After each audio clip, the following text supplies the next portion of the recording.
Ang kwentong ito ay hango sa totoong buhay. Mula ito sa isa nating kabayan na itago na lang natin sa pangalang Gado.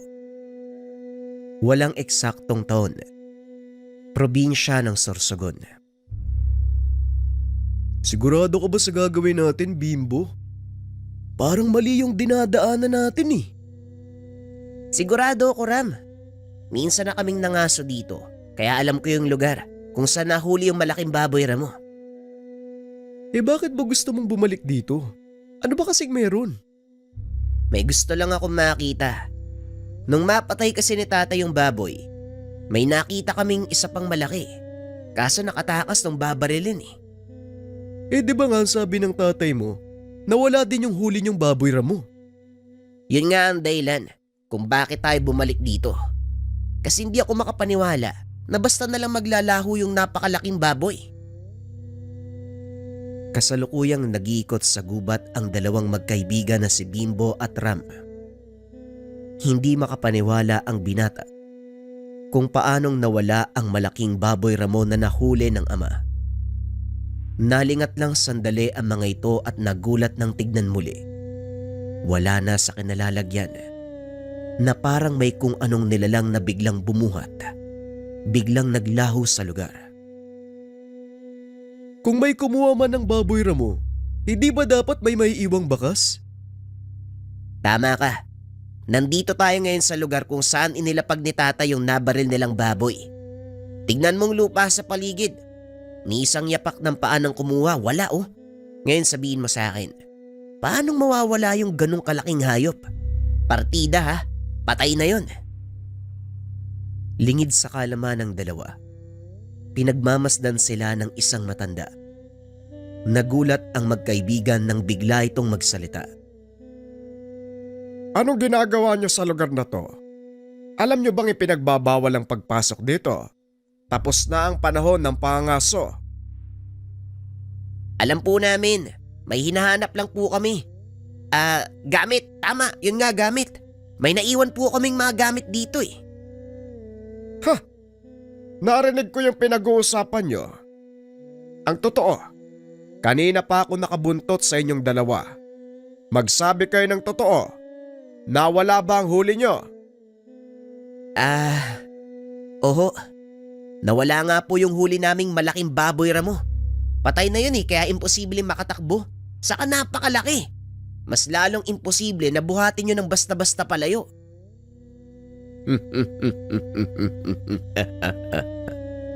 Hindi lang naman kayo ang nawalan ng huli. Sa tuwing matatapos ang panahon ng pangaso, isang grupo ang minamalas na mawalan ng huli. Nagkataong kayo yun eh. Ang payo ko lang, wag na kayo mag-aksaya ng oras na hanapin pa yon, wala na yun dito. Bakit naman po, Manong? May nangunguha talaga dito ng mga nahuhuling baboy? Oo. Sinasabing siya ang nilalang na bantay ng gubat at sa tuwing matatapos ang panahon ng pangangaso, nag-iikot ang nilalang na yon sa kagubatan upang kunin sa mga mangangaso ang kanyang parte. Anong uri po ng nilalang yun? Isang uri ng aswang na kung tawagin ay mga gabunan. Mas malakas kaysa sa pangkaraniwang aswang. Nagagawa nilang bumuhat at magbitbit ng 5 beses sa bigat ng sariling katawan.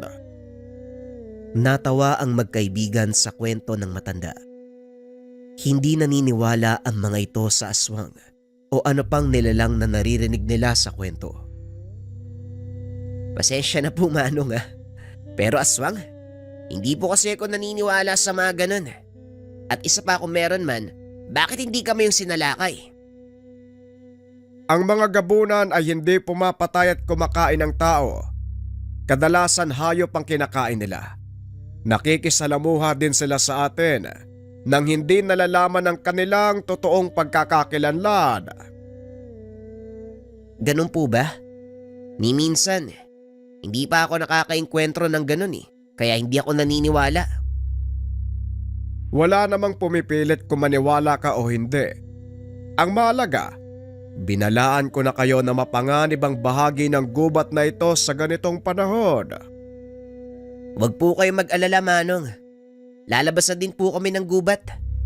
Nga pala, anong pangalan nyo?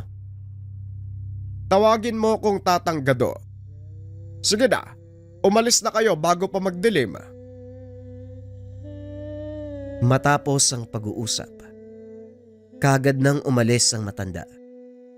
Dali-dali namang lumabas ng gubat ang magkaibigan at habang nasa daan pababa, napag-usapan ng mga ito ang sinabi ng matanda. Narinig mo ba yung sinabi ng matanda kanina? Naniniwala ka ba sa mga ganon? May mga naririnig akong kwento, pero hindi rin ako sigurado kung totoo. Kahit taga dito ako sa baryo, wala ako masyadong alam tungkol sa mga ganyan. Ako naman sa tagal kong sumasama sa lakad nila tatay, ni minsan hindi pa ako nagkaroon ng inkwentro sa mga ganyang nilalang. Ngayon ko nga lang narinig yung tungkol sa kanila eh. Ang mabuti pa, si tatay ang tanungin natin tungkol sa bagay na yan. Total, sa bahay ka naman susunduin ng tatay mo, di ba? O sige Ram, baka sakaling may alam si Mang Fredo. Pagdating sa tahanan, kinausap ng dalawa ang ama ni Ram. Maging ito ay nagulat nang sabihin ni Bimbo ang tungkol sa matanda. Kung ganon nakita nyo sa gubat si Tatang Gado, alam nyo bang kinakatakutan siya sa baryong to? Eh bakit naman po? Mukha namang mabait yung taong yun ah.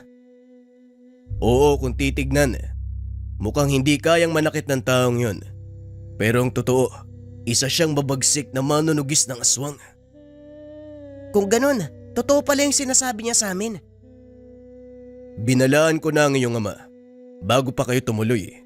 Isang araw bago matapos ang panahon ng pangaso, kailangan nang lumabas ng gubat. Buti nga yung baboy mo yung kinuha hindi isa sa inyo Ang sabi ni Tatang Gado, hindi naman daw kumakain ng tao ang mga gabunan. Paano ka nakakasiguro na gabunan ang kumuha sa huli nyo? Hindi lang sila ang naniniraang aswang sa gubat. Marami pang iba. Tuwing sasapit ang panahon ng pangaso, bumababa ang mga ito sa kapatagan upang makihalubilo sa mga tao. Pagkatapos naman ng panahon, babalik sila sa kabundukan upang kumain. Nagkatinginan si Ram at Bimbo.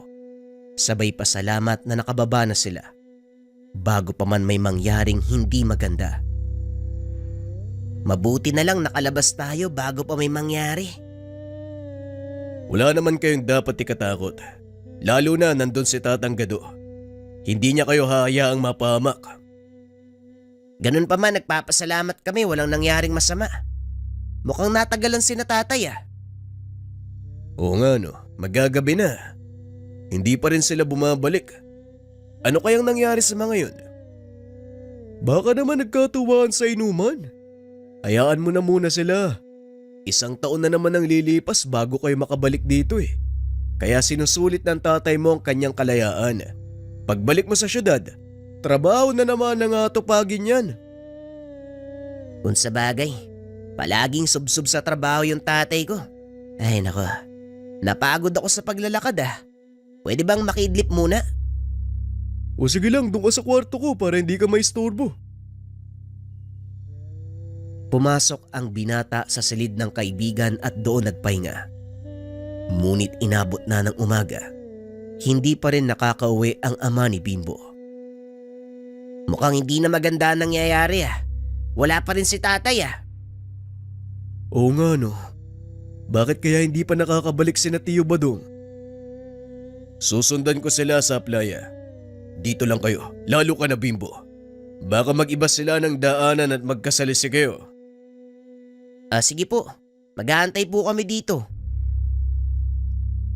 Nang umagang yon, lumakad si Mang Fredo kasama ang ilang kababaryo para sundan ang ama ni Bimbo. Matyagang nag-antay ang binata ngunit inabot na ng tanghali. Hindi pa rin nakakabalik ang ama ng kaibigan. Wala pa rin si tatay Ano kaya nangyari sa kanila? Hindi na maganda ang kutob ko, Bimbo. Sundan na kaya natin? Yan din ang nasa isip ko. Pero baka tama ang tatay mo. Paano kung mag-iba sila ng daan? Kabisado ko naman ang daanan papunta sa kabilang ibayo. Hindi yun ganun kalayo. Kung sakali mang hindi sila magpang-abot sa gawing yun, wala namang ibang paraan kundi bumalik. Dulo ng ilog ang lugar na yun. Mataas na talon ang bubungad sa'yo. Ano sa tingin mo mas mabuting gawin? Susundan ba natin sina tatay? Ilang minuto pa siguro. Kung di man sila dumating hanggang 1:00 ng hapon, sumunod tayo sa kanila. Dito ka lang ha. Pupuntahan ko sa Elmar nang may makasama tayo. Pag-uusap ng dalawa. Ilang minutong lumipas. Dumating si Ram kasama ang kaibigang Selmar. Kagaya ng kanyang ama, isa itong tagagabay sa mga mangasong dumadayo. 1:00 pasado ng mga oras na yun. Hindi pa rin dumadating ang dalawang nakakatanda.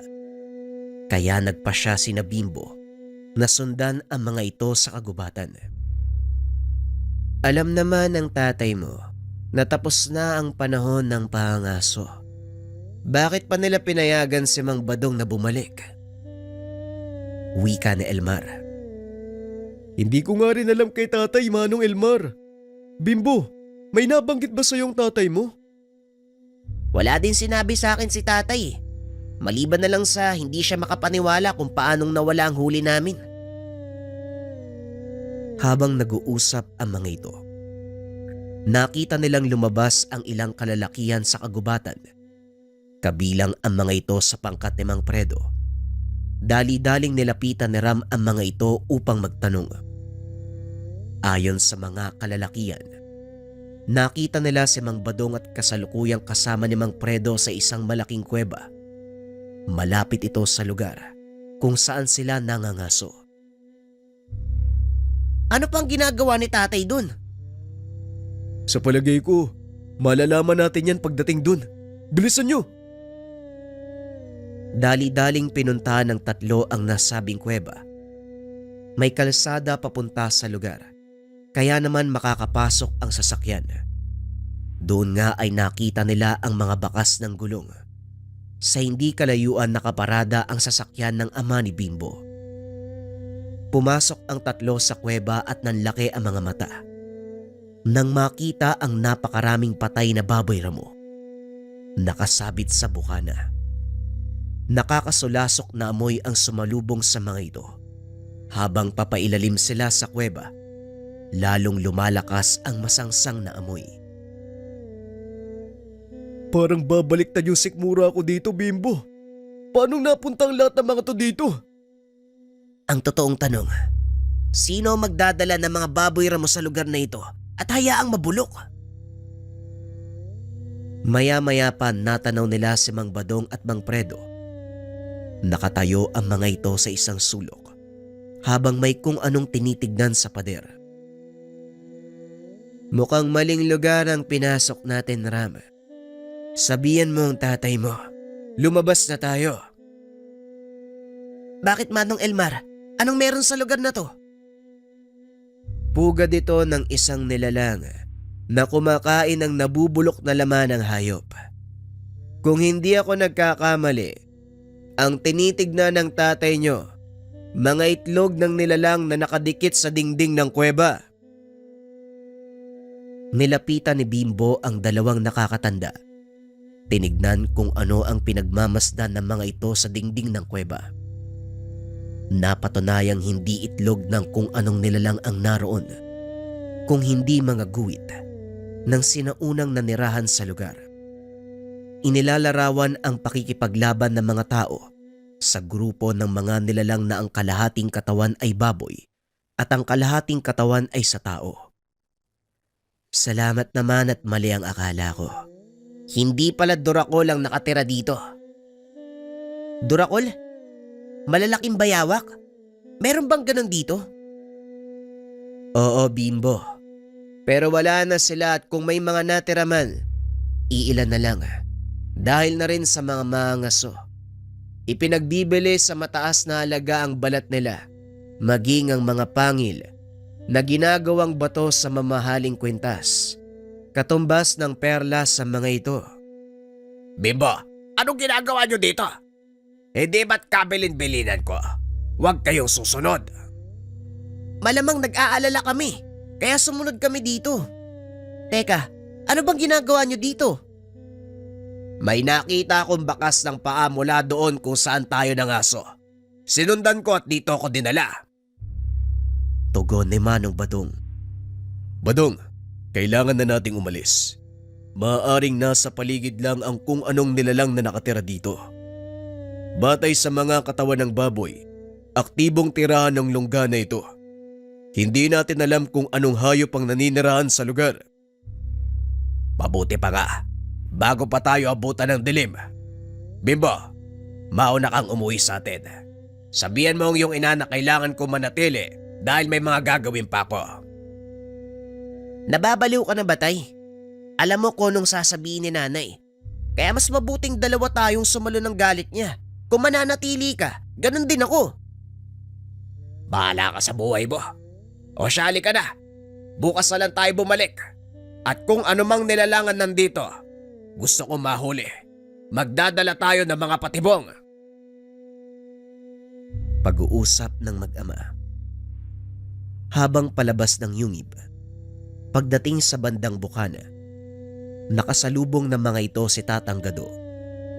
Nanlaki ang mga mata ng pangkat nang makita na nakaupo ito sa bangkay ng isang nilalang.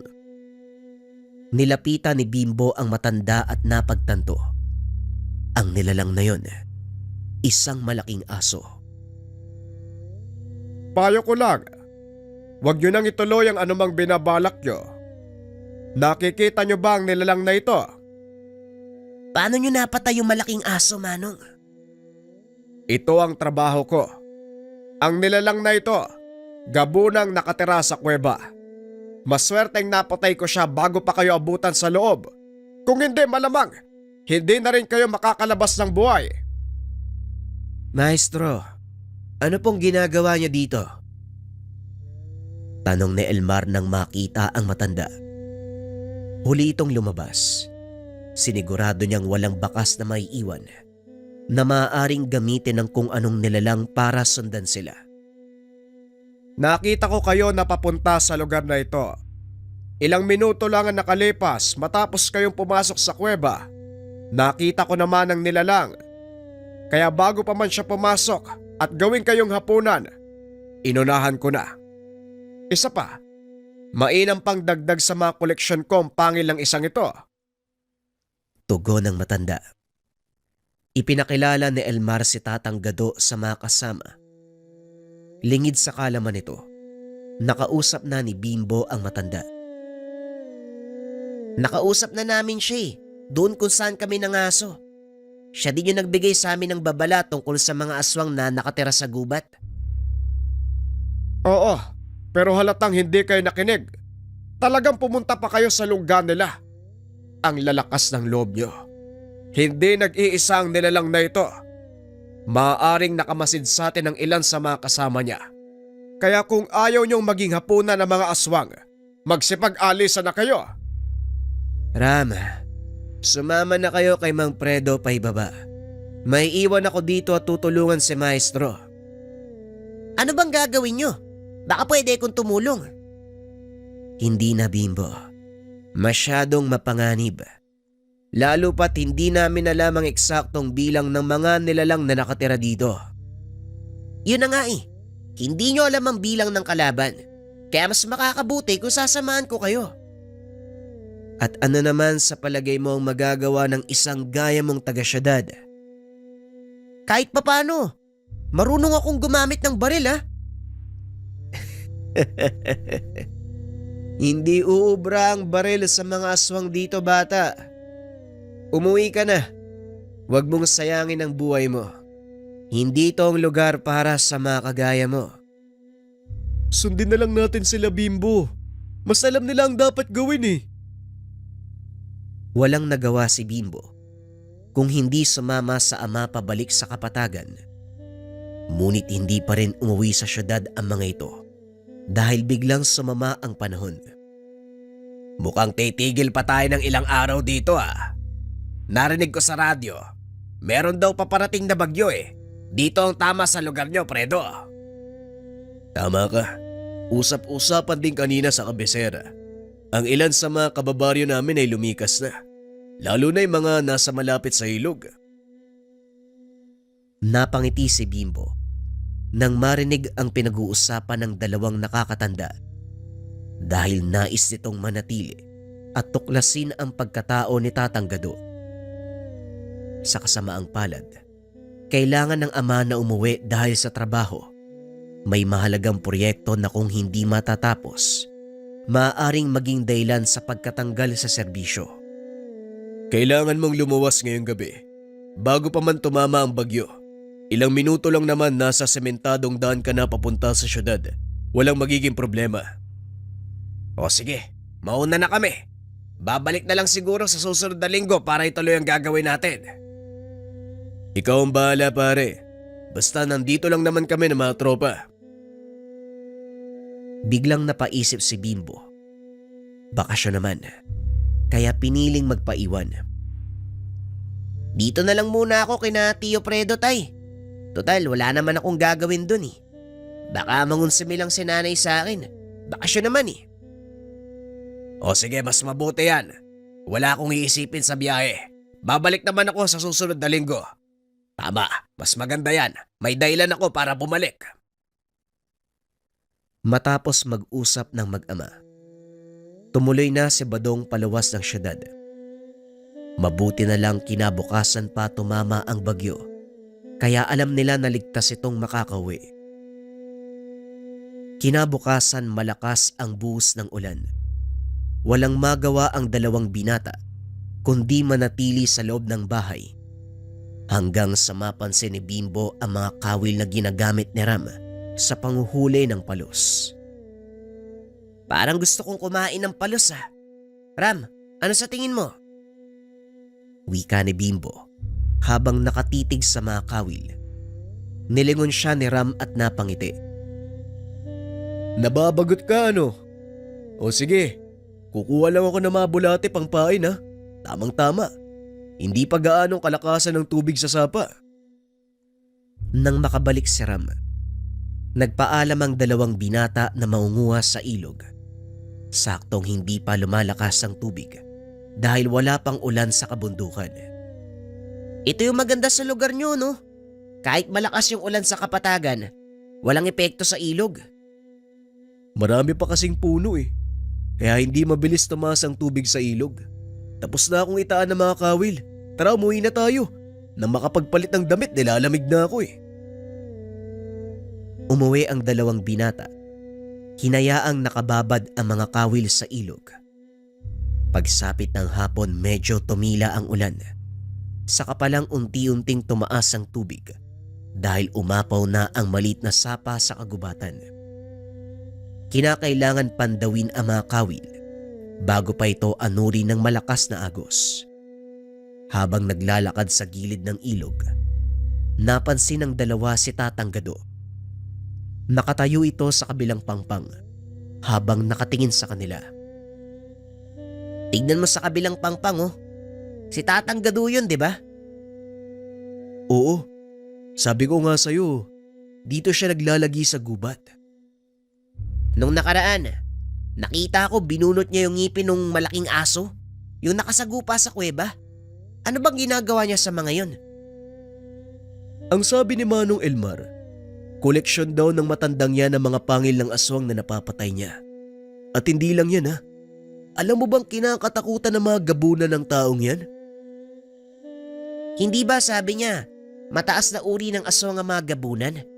Bakit naman natatakot sa kanya mga yun? Yan ang hindi ko alam, Bimbo. Ang mabuti pa, bilisan na lang natin. Mukhang tuloy-tuloy pa yung pagtaas ng tubig sa ilog oh. Matapos ang pagpandaw ng mga kawil, umuwi na ang dalawa. Maswerteng nakahuli ng 3 palos ang mga ito. Kinagabihan habang kumakain dumating si Elmar. Magandang gabi sa inyo.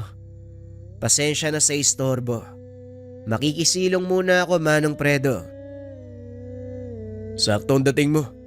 Kanina pa ako kinukulit nitong si Bimbo tungkol kay Tatang Gado. Tumuloy ka. Suluan kami sa hapunan. Ikaw na rin ang magkwento tungkol sa maestro mo. Salamat po. Pero bakit ba interesado kayo kay Maestro? Kasi kakaiba yung taong yun eh. Sa totoo lang, ngayon lang ako nakasumpong ng ganong uri. Binubuwis yung sariling buhay para mangolekta ng ngipin ng mga aswang. Ayun ba? Alam mo parang kagaya ng mga mangaso si Maestro. Ang pinagkaiba nga lang, aswang ang tinutugis niya. At hindi lang basta aswang. Mga gabunan. Kinukuha nito ang mga ngipin, ipinagbibili sa mga antingero. Eh bakit naman? Ano bang meron sa ngipin ng mga gabunan? Ang mga gabunan, malalakas na uri ng aswang. Halos lahat ng parte ng katawan nila ay nagtataglay ng malakas na bertud, lalong-lalo ang pangil. Isa itong uri ng mutya na nagbibigay sa may tangan ng kakaibang lakas, bilis at talas ng pakiramdam. Maraming antingero nagangad ng ganitong uri ng mutya, kaya naman mataas ang presyo nito. Kung ganun, mayaman si Tatang Gado. Hindi rin. Malimit lang ang talagang nakakalam ng totoong kakayahan ng pangil na mga gabunan. Kaya halos walang lumalapit kay Maestro para bumili niyan. Yung mga nakakaalam, sinasabing sa kanya bumili. Pero depende pa yon kung pagbebenta niya. Kung pera-pera lang din pala yung pag-uusapan siguro. Wala namang dahilan si Tatang Gado na hindi pagbili yung mga koleksyon niya. Huwag mong husgahan ng guro ko, bata. Kahit ipinagbibili niya ang mga nakukuhang pangil, sinisiguro pa rin ni Maestro na mapupunta ito sa kamay ng mga mabubuting tao na gagamitin ang bertud sa tama. Gaya ng sinabi ko, makapangyarihan ang pangil ang mga gabunan at kapag ginamit ito sa hindi tamang paraan, marami ang mapapahamak. Inabot ng hating gabi ang kwentuhan hanggang sa tumila na ang ulan. Nagpaalam si Elmar na uuwi. Nagpahinga na rin ang dalawang binata. Nakaiga habang nag-uusap ang mga ito.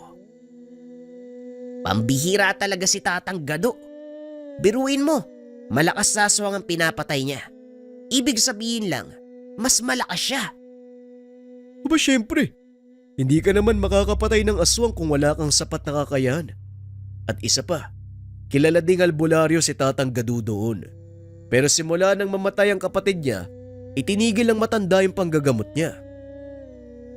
Ano bang sanhi ng pagkamatay ng kapatid niya? Inatake ng mga taga-baryo dahil hindi tinanggap ang pasyenteng lumapit sa kanya. Hindi ako sigurado sa dahilan ng pagtanggi, pero may narinig ako yang sabi, wala naman daw magagawang kapatid ni Tatang Gado dahil nakatakda ng pagkamatay ng pasyente. Siguro totoo. Pero ano bang sakit ng pasyente? Ang sabi kulam. Ano ba yan? May aswang na may mangkukulam pa. Ayos ah. Kompleto dito sa inyo no?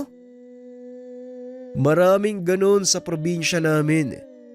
Kahit sa Maynila meron yan. Hindi ka lang pamilyar. Ang akala nyo normal na sakit ang dumadapo sa inyo. Pero gawa yan ng mangkukulam. Kaya mag-iingat ka sa mga taong nakakausap mo. Baka mamaya, makita na lang kitang sumusuka ng lubid na may angkla sa dulo. Baliw ka talaga. Matulog na nga tayo. Habang tahimik na nagpapantok, naisipan ni Bimbo, puntahan ng matanda sa kanyang tahanan at personal na tanungin. Kinabukasan, tumila na ang ulan. Dahil nababagot na sa tahanan, nagpa siya ang binatang lumabas at mag-ikot sa baryo.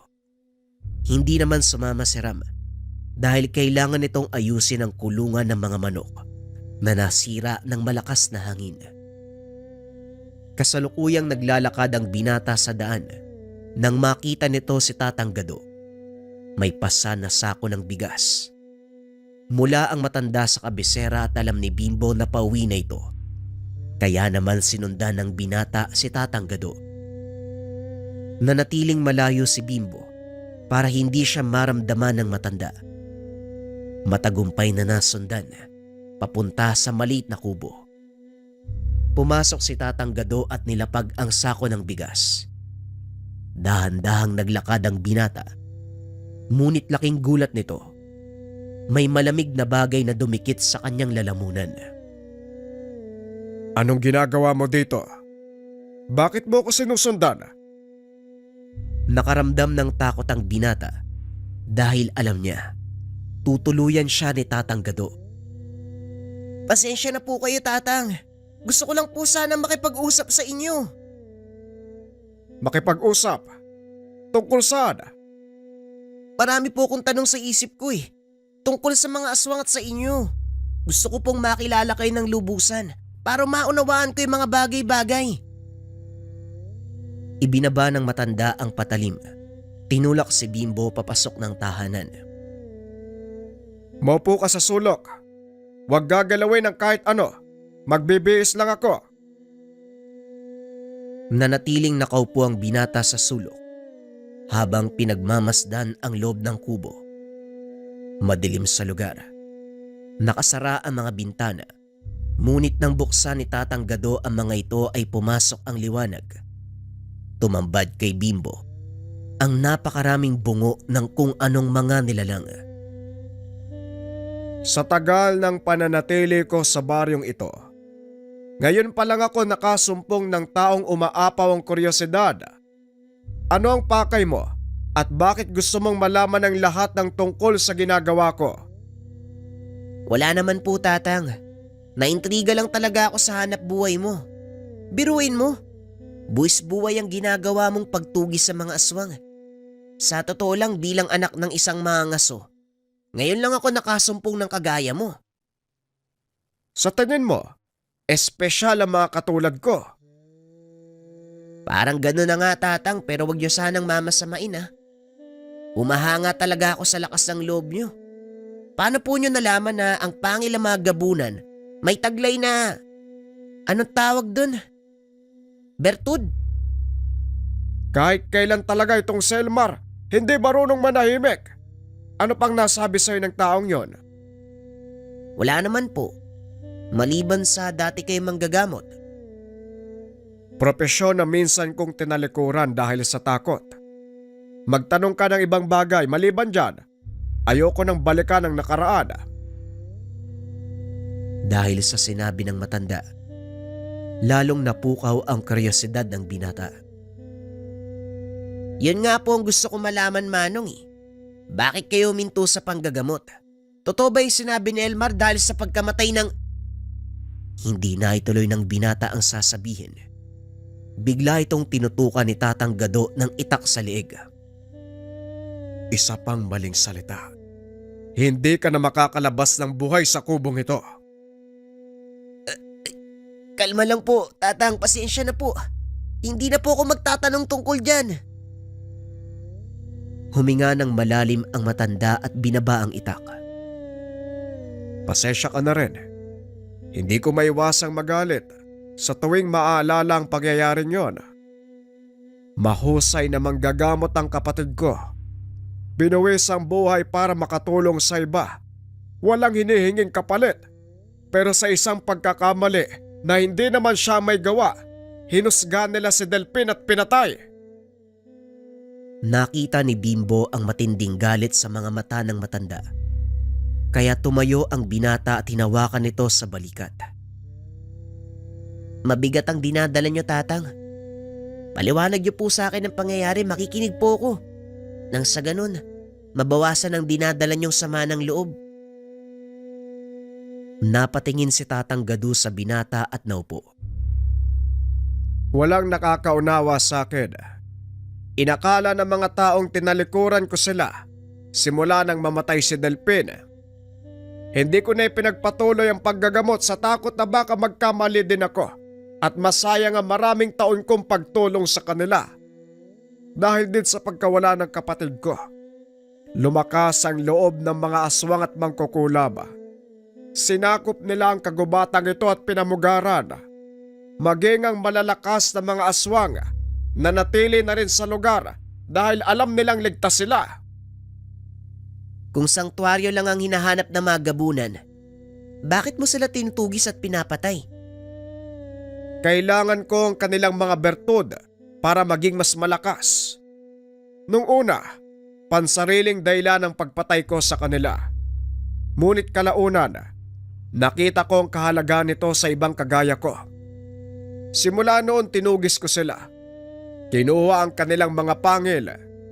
Sa ganitong paraan, mababawasan ko ang bilang ng mga aswang at matutulungan ng mga mabuting antengerong maging malakas. Pagpapaliwanag ni Tatang Gado.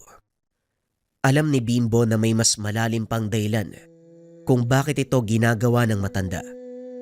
Ngunit mas ginusto na lang nitong manahimik. Ipinagpatuloy ng matanda ang kwento hanggang sa mapansin ng matandang may umaaligid sa kubo. Huwag kang aalis dito. May tao sa labas. Wika ng matanda. Matapos ay lumabas ito ng pintuan dala ang kanyang itak. Sumilip sa siwang ng dingding si Bimbo, ngunit wala itong nakikitang tao hanggang sa biglang sumigaw si Tatang Gado. Alam kong nandyan ka lang. Bakit hindi ka magpakita? Nanlaki ang mga mata ni Bimbo nang biglang lumitaw ang isang figura ng lalaki mula sa masukal na bahagi ng gubat. Talagang napakatalas ng pang-amoy mo, tanda. Tapos na ang panahon ng pangaso. Siguro naman, oras na para umalis ka sa lugar na ito. Matagal ka na naming binalaan ngunit nandito ka pa rin. Ilang beses ka nang ipinagtabuyan ng mga taga-baryo pero pilit ka pa rin nananatili. Yon ay sa kadahilan ng mahal ko ang baryong ito at ayoko mapahamak ang mga tao. Kalokohan, ang sabihin mo, walang ibang tatanggap sa'yo dahil mamamatay tao ka. Higit kanino man, ikaw ang nakakaalam kung ano ang nangyari ng mga oras na yon. Kaya nagtataka ko, paano mong nasasabi ang lahat ng ito sa harapan ko? Sabihin na lang nating nabulag ako noon sa paghanga sa'yo. Pero napagtanto ko, huwad na pagkataong pinakita mo sa amin. Binigo mo mga tao dahil inakala nilang mabuti ka. Pero nung ginawa mo, tinalikuran mo kami. Yan ba ang sadya mo dito? Hindi. Nasaan si Bimbo? Ilabas mo ang anak ng kaibigan ko. Bimbo, lumabas ka diyan. May naghahanap sa'yo. Huwag kang mag-alala, Fredo. Dahil hindi ako katulad ng iniisip mo. Hayan ang binata. Ayos ka lang ba, Bimbo? Anong ginawa niya sa'yo? Anong sinasabi mo, Tio Fredo? Walang ginawang masama sa akin si Tatang Gado. Kusa ako nagpunta dito eh. Gusto ko malaman ang lahat tungkol sa kanya. Huwag nang matigas ang ulo, Bimbo. Umuwi na tayo. Maya-maya lang nandito na ang tatay mo para sunduin ka. May isip na po ako.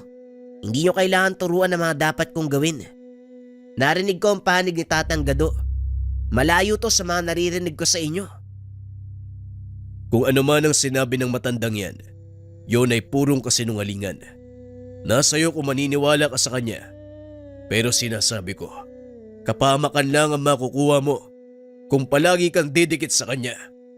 Bilang kaibigan ng iyong ama, hindi ko hahayaang mapahamak ka, Bimbo. Kaya sa ayaw at sa gusto mo, sasama ka sa akin. Paano kung ayoko? Wala kang magagawa dahil sa oras na… Hindi na ituloy ni Fredo ang sasabihin. Bigla silang nakarinig ng malakas na lulong mula sa loob ng gubat. Mukhang naamoy ng mga aswang na nandito ka, Fredo. Kung ako sa'yo, aalis na ako. Bago pa man sila dumating at gawin kang merienda. Binunot ni Mang Fredo ang baril. Inikot ang tingin sa paligid. Sige, lumabas ka. Subukan mong lumapit. Tignan natin kung ubra ang bilis mo sa bala ko. Maya-maya pa kumaluskos ang mga sanga. Alam ni Tatang Gado, malapit na ang nilalang. Kaya naman itinulak nito papasok si Bimbo. Manatili ka sa loob ng kubo at huwag kang lalabas. Anong klaseng nilalang po ba yan?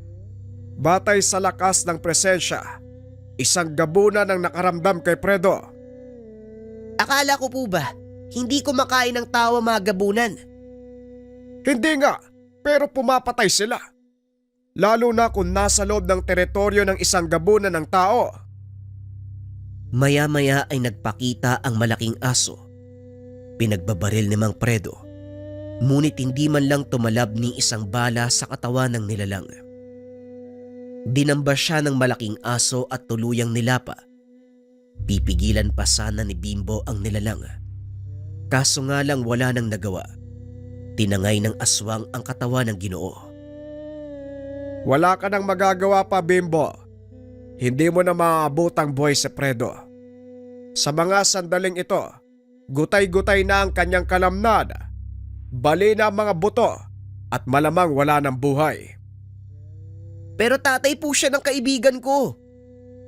Alam ko, kasalanan niya nangyari. Binalaan ko na siya pero hindi nakinig. Eh bakit ako? Hindi ginalaw ng aswang kanina. Nandito lang naman ako ah. Saan kayo? Bakit alam na alam nyo na teritoryo ng aswang ang lugar na to? Ang kinakatayuan ng kubong ito ay isang protektadong lugar. Gumawa ako ng malakas na harang para hindi makapasok ang mga aswang. Kanlungan na mga gabunan ng labas ng kubo at sa kasamaang palad, naabutan ng isa sa kanila si Fredo at para sa mga aswang, isang malaking kasalanan ng pagpasok sa kanilang teritoryo. Pero kahit na po tatang, kailangan pa din nating kunin yung katawan ni Tio Fredo.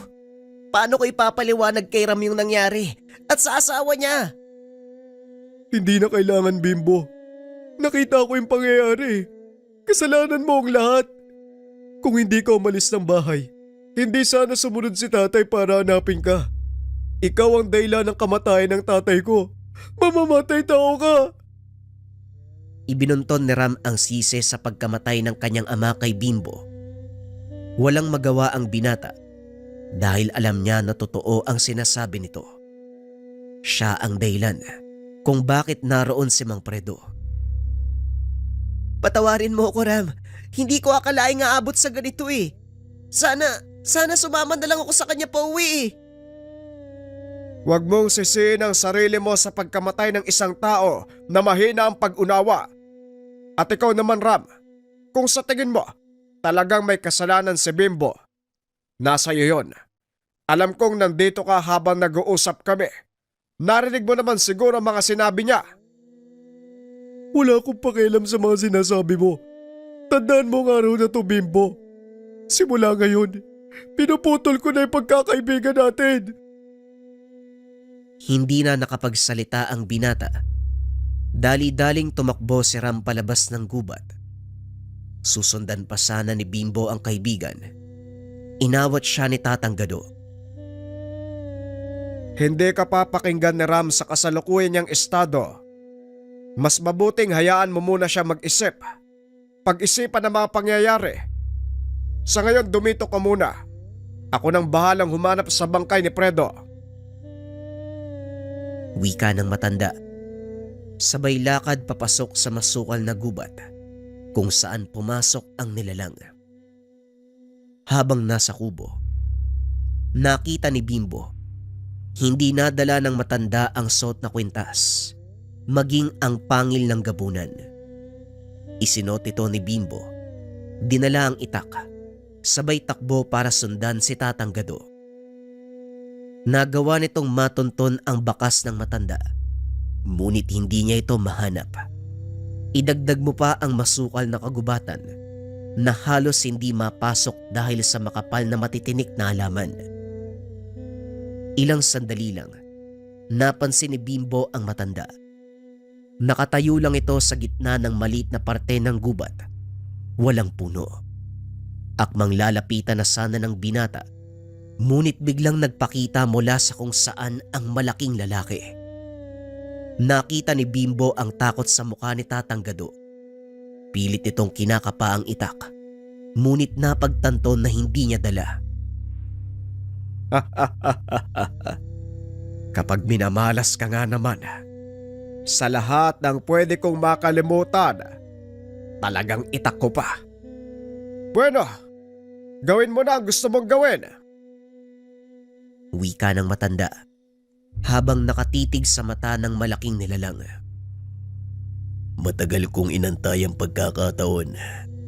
20 taon, Gado. 20 taon. At ngayong nasa harapan na kita. Hindi ko hahayaang mamatay ka nang hindi nahihirapan. Lumaban ka. Ipakita mo sa akin ang lakas ng taong pumatay sa mga kasama ko. Napailing si Tatang Gado. Kinamot ang kanyang batok. Pasensya ka na, Agar. Pero sa nakikita mo ngayon, wala akong... Hindi na ituloy ng matanda ang sasabihin. Bigla siyang hinawi ng nilalang. Kalokohan. Ilabas mo ang lakas mo kung ayaw mong madurog. Kung kaya ko lang hindi mo na kailangan sabihin sa akin ang bagay na yan. Pero tignan mo, wala akong laban. Kaya nga hinahayaan na kitang patayin ako kung gusto mo. Kung yan ang kahilingan mo, ibibigay ko sa'yo. Itinaas ng lalaki ang kamay upang hambalusin si Gado. Sa pagkakataong iyon, nagpa siya si Bimbo na makisali. Binunot ang itak ng matanda. Tumakbo papunta sa kinakatayuan ng dalawa. Sabay taga sa kamay ng nilalang. Umangil ng napakalakas. Dali-daling tumakbo papasok ng gubat. Matapos ay kaagad niyang inalalayan ng matanda. Ayos lang po ba kayo, Tatang? Alam niyo namang aswang ang tutugisin niyo. Bakit iniwan mo yung itak, pati tong bertud mo? Alam mo naman, matanda na ako Medyo makakalimutin. Hindi ko alam na may katigasan din pala ang ulo mo. Mabuti na lang matigas ang ulo ko. Kung hindi, baka patay ka na ngayon. Maraming salamat Halika na. Bumalik muna tayo sa kubo dahil siguradong magtatawag ng tulong si Agar. Agar? Siya po ba'y nakalaban niyo? Oo, si Agar. Ang pinakamalakas na gabunan sa lugar na ito. Pero nagulat siya nang bigla kang dumating Alam mo bang walang ibang nakakagamit ng itak na yan maliban sa akin? Kahit si Elmar, hindi yan kayang bunutin sa sisidlan. Yan na naman kayo Kalokohan na naman, Tatang Anong tawag mo dito? Ang gaan nitong bunuti. Teka, bakit hindi ko mabunot? Anong nangyayari? Yan ang sinasabi ko. Hindi basta-bastang sumusunod ang itak na yan sa ibang tao.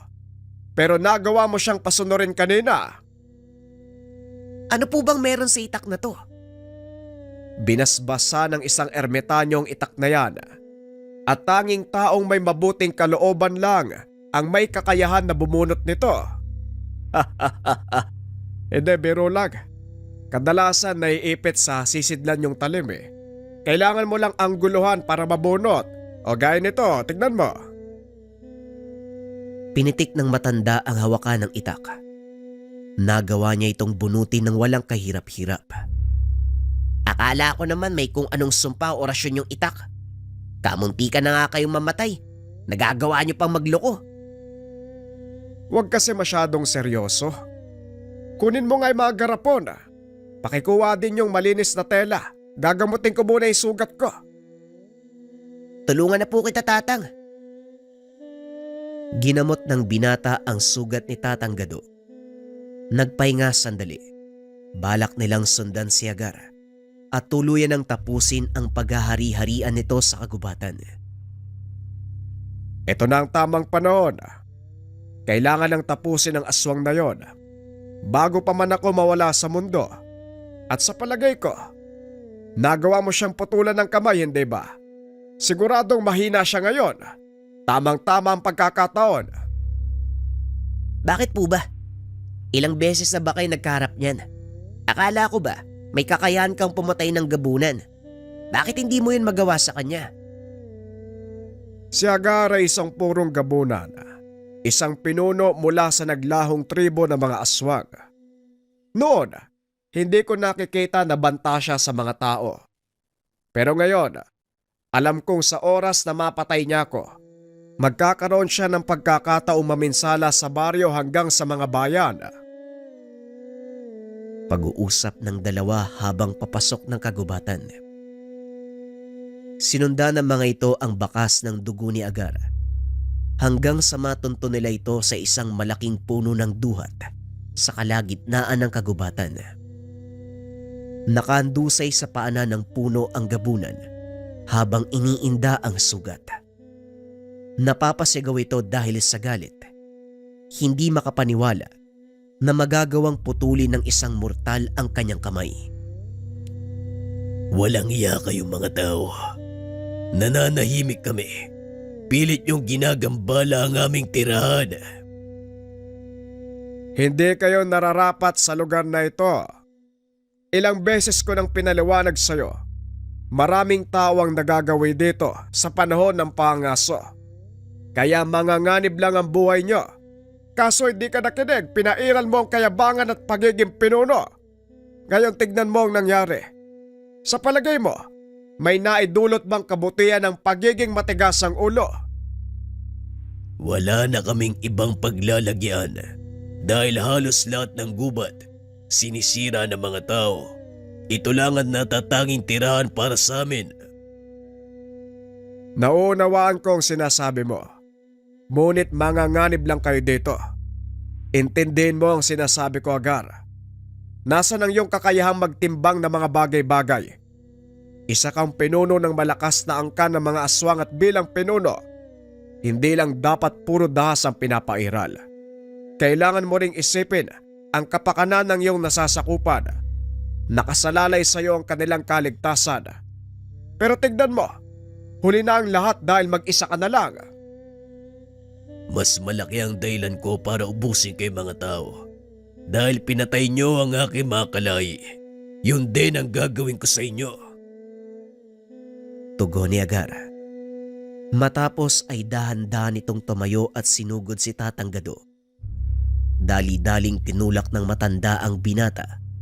Binunot ang itak. Sabay salubong sa galit na aswang.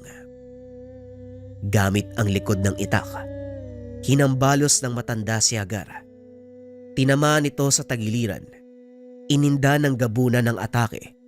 Kaso nga lang kagad nakabawi. Hinawakan ni Agar ang kamay ng matanda. Bigyan mo ko ng marangal na kamatayan, Gado. Yan lang ang tangi kong kahilingan. Walang problema. Ngunit sa isang kondisyon. Ipagkakaloob mo sa binata ang iyong pangil. Kung sa tingin mo ay karapat dapat siya sa kapangyarihan, walang problema. Pag-uusap ng dalawa.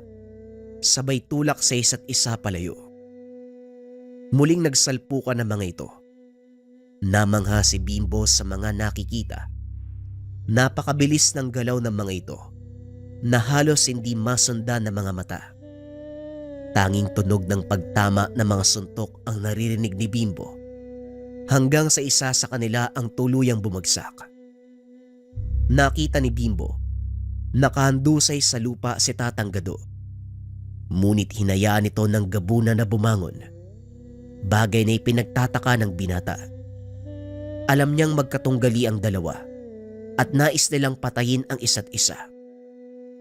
Ngunit sa nakikita ng binata, parang magkaibigan na nag-e-ensayo. Nagpatuloy ang laban ng ilang minuto hanggang sa nagpasya si Tatang Gado na wakasan ang laban. Sa iyong paintulot, hayaan mong ibigay ko sa iyo ang isang marangal na kamatayan. Kung handa ka na, handa na rin ako, kaibigan. Matapos itong sabihin ni Agar, walang pagdadalawang isip. Sinaksak ni Tatang Gado ang itak sa dibdib ng gabunan. Bago tuluyang malagutan ng hininga, tinanggal ni Agar ang pangil. Tumingin kay Bimbo. Lumapit ka, binata, nang matupad ko ang aking pangako kay Gado. Dahan-dahang lumapit si Bimbo sa naghihingalong gabunan. Hinawakan ni Agar ang kamay nito. Inilagay sa kanyang palad ang pangil. Bakit mo binibigay sa akin ang pangil mo? Bilang pagtupad sa kahilingan ng aking kaibigan. Gamitin mo ito sa tamang paraan, hindi para sa pansariling kapakanan. Naway magsilbi itong patunay na hindi lahat ng aswang ay masama ang hangarin sa mga tao. Karamihan sa amin, nais lang magkaroon ng payapang buhay. Napangiti si Bimbo. Hinawakan ng maigpit ang kamay ni Agar. Hindi kita kilala. Ngayon lang kita nakita. Pero ramdam ko na hindi ka masamang aswang. Huwag kang mag-alala. Nangangako ako sa harapan ni Tatang Gado na gagamitin ko sa kabutihan ng kapangyarihan ng pangil na to. Hindi masasayang ang tiwala mo. Magpahinga ka na, Agar. Maraming salamat. Hinawakan ng binata ang itak. Itinulak ito upang tuluyang bumaon sa puso ng aswang ang talim. Nakangiti ito habang nakatitig kay Bimbo sa mahinang boses. Maraming salamat, kaibigan.